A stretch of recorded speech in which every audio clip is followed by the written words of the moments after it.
Good afternoon, all. CamelbackTrading.org coming to you this Friday afternoon, July 30th. We are looking at Window Trader's market profile of the SPY, IWM, and Triple Qs. We will be recapping all three of these indices charts. Interesting day today as we all gap lower. Pretty decent sized gaps in both the S&P and the NASDAQ. Week close hours in a heartbeat. Triple Qs come all the way back and leave like less than 10 cents on their gap. Russell filled their gap immediately. Actually got way into yesterday's range, but ultimately end with lower value on the day. We end with a perfect POC. So even though sellers had lower value, they had a gap early, we end up with a perfect POC. We have a 6-day balance, which the middle of the is 438.90. Right now they have us closing at 438.54, so we're just below the halfway point of a 6-day balance. So that's definitely a market waiting for more market-generated information. P-shape and Triple Qs, they go out 10 wide, afternoon pullback low in K.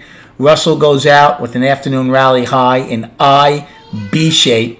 I guess you can kind of call us a B-shape. We go out with the perfect POC, afternoon rally high in I. As far as my trades, I ended up having a decent day, but kind of frustrating on these type of days. One trade I took that I thought would happen in J and K I was expecting earlier, but I got on board and finally got it back. And one trade I didn't take because of the earlier one. So first things first, A period opens. To show you how vicious this market could be when there's short covering and just FOMO buying, A was a perfect example of it. It opened, the market was incredibly short, they got caught, and boom, they ripped up. I took a short the first time, and it worked out very nicely against the naked POC, the 440 puts, and as soon as I took it, it backed right off. Wasn't going to stay married to it, but I figured that would be a speed bump inside the gap. It was better risk reward, and it turned out to be true as it came in. Ended up going up after that, filled the gap right away in B period when we one time framed up, which didn't last long, and that was my next trade. Now I didn't take it up here at all, but when B started coming in, I thought we might possibly have a lowest accepted price. This is where A closed, that's where B opened. We went up, made a new high in a day. So when we started backing off, I took a long. Now I said to the room I should get out if it gets below B's first 15-minute bar. It was the 438 calls. I didn't. It wasn't a big one. Then I added actually pretty big at one point, which got me back most of my loss. But I did lose on that trade. Now, here's where things kind of screwed me up on the mental reserve part of the day. So we're going back and forth. It was rotational. We had not taken out our IB. We hadn't gotten the opening. It was a little confusing. We had lower value, yet we hadn't gotten the opening. So when H took out G's low, I'm like, maybe this point, maybe G's the afternoon rally high, and we go down, take a short, get the IB, fade it, come back to POC. So I took a short when we took the break of G's low. Obviously, it was only a 20 lot, but obviously it was wrong, and it came all the way back up in my face, started hurting me. I finally took it off. Now, why did I hurt for the next trade? Because now I was frustrated. And because I told the room earlier, if I gets to value high below D, C or D, and not just I meant G also, which it didn't, I wanted to take a decent sized put. Well, now I just took off a put play that cost me, and I didn't take that trade in I at all. That would have been very fruitful. So, now I lost on the last two trades in B and H. So when J came down, I didn't want to jump on it right away because I saw it happen in H. So I waited till K, and then when K opened and started coming down, I said, I think we have at least a chance now to finally get the IB. I actually bought 230 puts right below J's low just to go get it. I thought maybe we'd even have a poor low. So it wasn't for a big trade, but it worked out. So I got back everything I had lost in B and H and a lot more. So that turned out to be good. Now, what that also did, though, was probably keep me out of fading it right away. I just took off a large put play. I didn't want to go immediately to a long play, especially if we started flushing some more. So I waited, got my mental reserve back a little bit, and by that time, Kay did not spend any time down here. And a lot of people in the room faded. They did a great job as it ripped, and I mean ripped right back up to POC. And that was the last trade. L&M, I didn't do anything. So it turned out to be a good day, good week, and a good month for the month of July. Destinations for Monday. So even with this pushback and everything else, there's only 4 destinations to the upside. First one is the 13Y POC at 438.69, because right now they have us closing below that. Then I'm using eyes high of 439.17 as the afternoon rally high. 440.06, today's high. And then believe it or not, yesterday's range had nothing but the all-time high of 441.80, which is now a monthly high.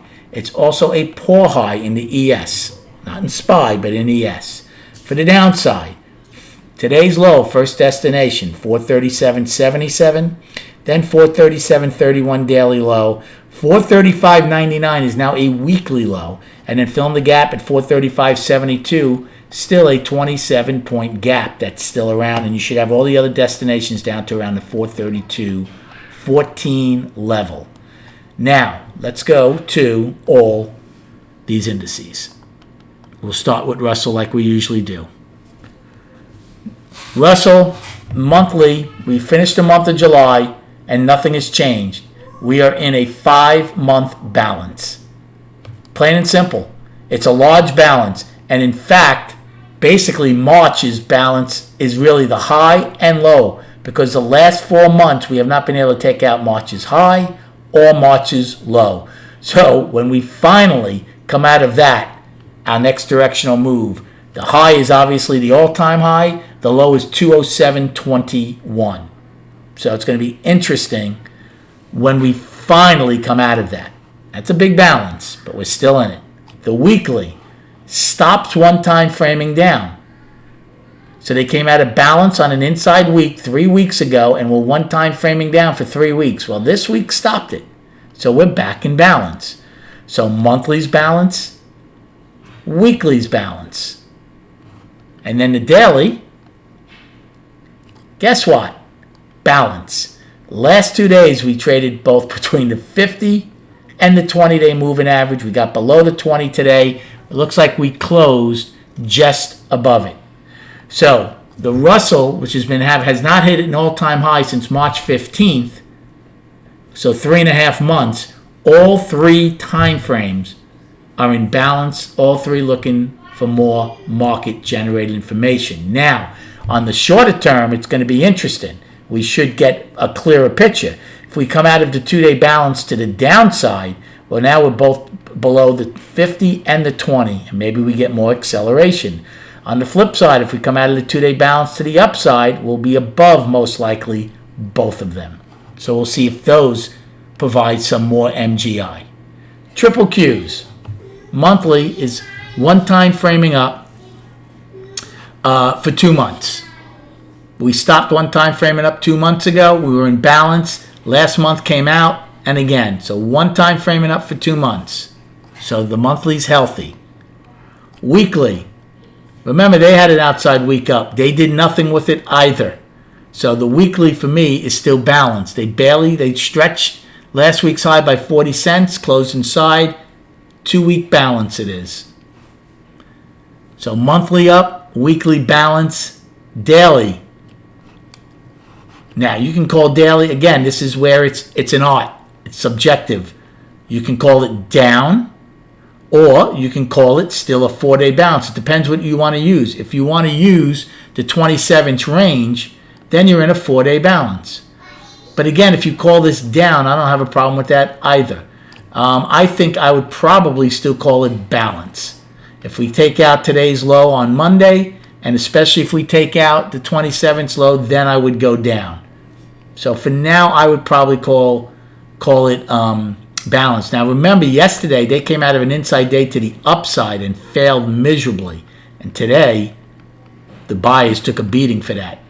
So I'd still call that balance. So monthly is up, weekly is balance, daily balance. Now let's go to SPY and ES. This monthly is just chugging along.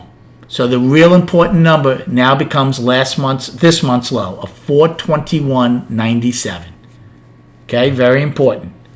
Because if you take that out, you would stop the one-time framing up in the monthly. So monthly, very healthy. Weekly, balance. Outside week up, once again, did nothing. Kind of failed. Last week's close was 439.94. We're actually down about $1.43 on the week. So that's the third outside week up that really hasn't produced anything out of the last 3 times we've had them. So, and the weeks after they haven't done anything, the first one back here on May 17th ended up being an inside week. The one after on June 14th, we were down on the week. And now we'll see what happens this week. Now, this week's range was very small. It's only, say 436, 482. It's under $6. So it's under a $6 range. So now there's not a lot of catalysts, right? We have Jackson Hole the end of next month, but most of the big earnings are out. So the market is going to probably have to trade on its own. So that'll be interesting. But the weekly right now is balance in the ES and SPY. And the daily is firmly a 6-day balance. And we closed at 438.51 now they have it. 438.90 is the exact middle of this 6-day balance. So we closed just below that with a perfect POC. If we open inside today's range, we should get that perfect POC. But again, I don't expect any real significant move until we either get acceptance below the weekly gap now, the weekly low of 435.99, and maybe we go test the 20-day moving average again? Or do we come out of this 6-day balance to the upside and make new all-time highs? Excellent day and week in the trading room. Come check us out at camelbacktrading.org. I appreciate all the likes on these videos. Please subscribe to this channel. Enjoy your weekend, and we'll speak prior to the opening on Monday.